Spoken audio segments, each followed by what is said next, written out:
Ek is maar kort van gestalte, so ek moet maar 'n plek kry waar ek kan staan dat almal my sien en hoor. Die gedig se naam is Geland van die Kaap. Ek moet sê geland het met my geworstel.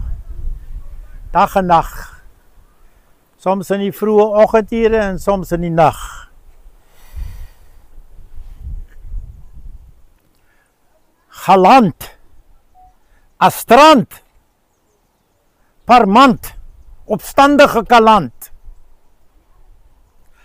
Geland, die musikant, viool in die hand, sien ons jou kreatiewe kant, gawe uit 'n hoër hand.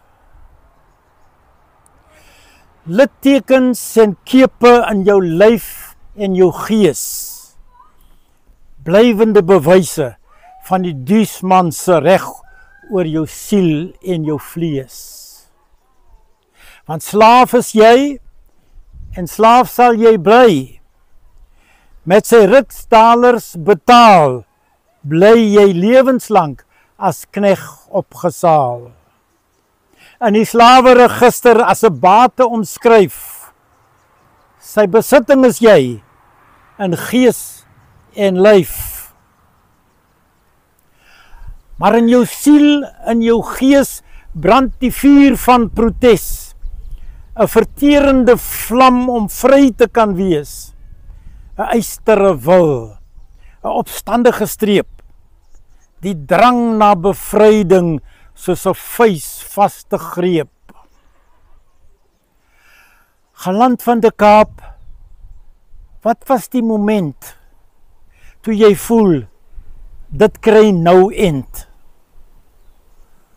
Onthou jy die dag, die uur, toe vernedering, verontregting en verydeling moes plek maak vir die vuur van vergelding, vernietiging en die vryheidsdrang wat soos lewende lawe uit jou binneste vloei. Toe jy die sneller trek en die koel die duisman se hart deurboor. Wat het jy ervaar? Was daar vervulling vir jou vergeldingsdrang? Was jou gees toe bevry?